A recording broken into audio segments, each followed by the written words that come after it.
A couple months ago, there was a massive story that blew up and became more popular and more well known than the Bible for like a week or two.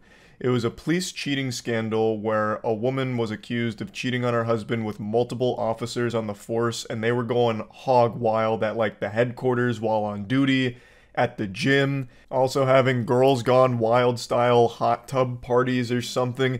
You would have been hard pressed to find a location they weren't having sex in. There was more DNA throughout that headquarters than at a goddamn sperm bank. You could have cloned all of the officers with all of that. I bet if you brought a black light to the headquarters, you would have had that shit lit up like it was a game of Splatoon. And she kind of became the face of cheating for a little while, like the mascot for extramarital affairs. This story actually had a pretty big plot twist not too long ago where she came out and said that everything isn't as it appears. She was actually groomed into it and forced into it. I don't think there's been any updates since that statement came out, but that's kind of where the story's at. And now the same thing is happening yet again at a different department. It really seems like police headquarters are like frat houses at this point. So let's go over this news story where a 911 dispatcher is accused of sexting with 7 men and having an affair with at least 2 of them. And some of the text messages have been released, and holy shit, the amount of refined pure cringe is admirable. Just to give you the quick and dirty, a 911 dispatcher has been caught sexting 7 other officers while being married herself. Some of the officers are also married, so it's a big, wild, wacky web of cheating that's unfolded here. And 3 of them are being put up for potential termination as a result of all of this. It's still unclear if a lot of the affairs and all of that shit were happening while on duty, like on the clock. Though it does appear to be the case occasionally. So definitely a not great situation here. So now let's dive in and take a closer look at what's been said and exactly what was going on. According to Sheriff Javier Salazar, the employees deny having sex or doing anything inappropriate while on duty. However, 2 spouses who shared the texts with Internal Affairs and with News 4 claim the messages show otherwise. The shamelessness to not only cheat but then deny that it happened in the face of overwhelming evidence is almost comical. It'd be like me trying to deny that I'm 5'6", or trying to say that my cat Io isn't the cutest goddamn thing in the world when you can clearly see that not only is she the cutest cat in the world, but I'm 5'6". There's no getting around that fact. There's just not a whole lot of wiggle room for this to be some kind of misunderstanding or a lie, because the spouses are the ones that came forward with all of the information and all of the text messages, which is a heartbreaking betrayal, but it is pretty much put in the books as a fact that the sexting is real, as are the affairs. So I believe they're trying to like now deny that it happened on duty as opposed to just denying that it happened in general. Overnight 911 dispatcher Crystal Perez has been placed on unpaid administrative leave, along with Bexar County Sheriff Sergeant Ronaldo Salinas and Deputy Juan Leal. All 3 have received notices of proposed termination. So it seems the only thing Crystal was dispatching was officers to her pussy.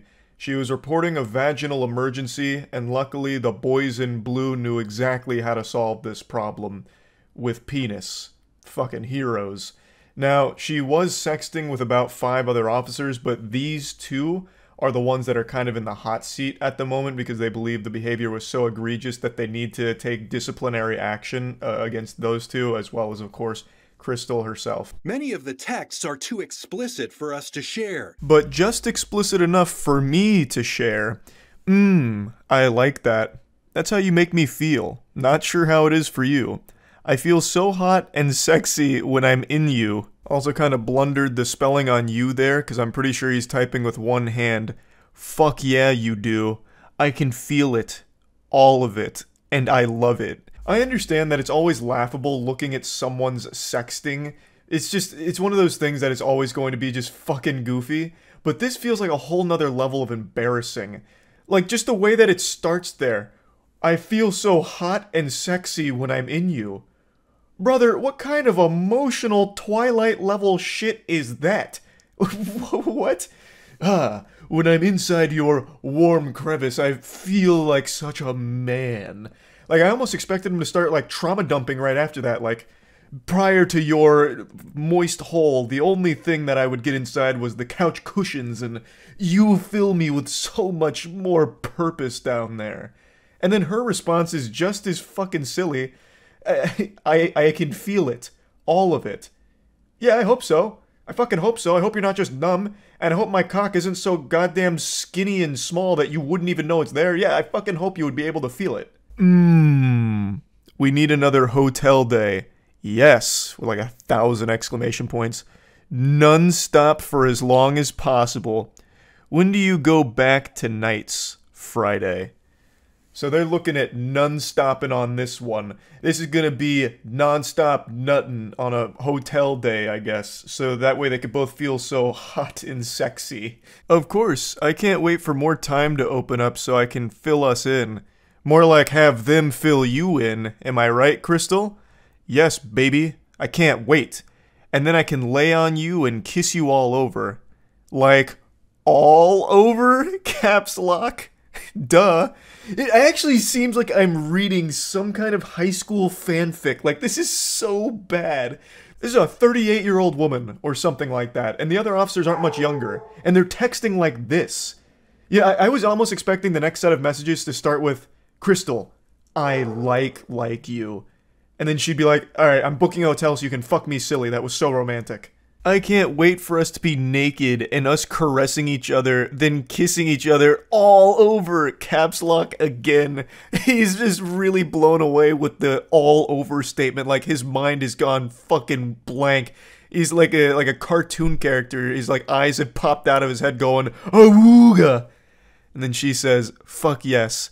And then on Tuesday, thinking of my daddy and this kisses. And then on Thursday, she sends I don't know what that is, a picture of a mobile game high score. I'm not really sure. But she also kind of gets ghosted there. She sends some shit on Tuesday about thinking about daddy, and he just doesn't even reply. He's probably too busy with his wife and kids to reply in time, but yeah.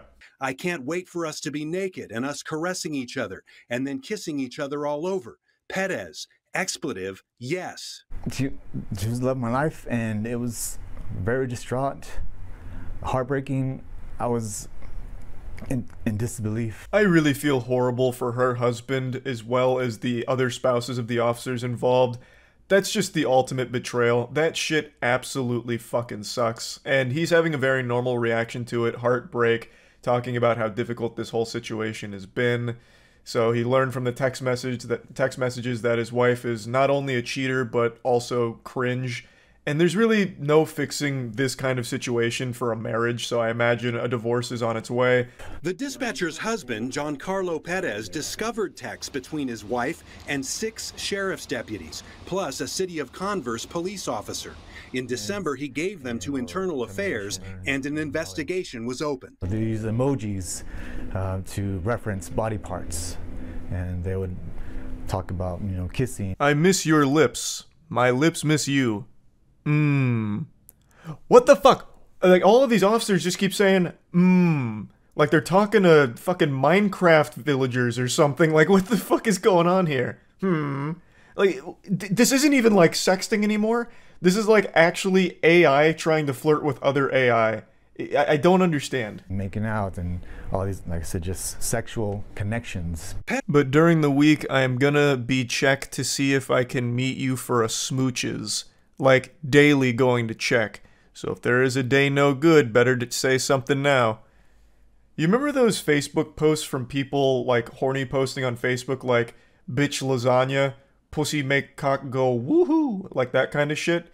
That is actually the same energy that these sex messages have. Perez took screenshots of the text from his wife's phone, and many of the timestamps are missing, so it's not clear. Oh boy, we're getting inundated with text now. It's coming from all angles. So some of these we've already gone over, but let's look at the continuation from the Miss Your Lips here. I can't quite see the green messages, but the other one is, good morning, I'm rolled up like a burrito. She says something with a kissing emoji, so probably just more smooches.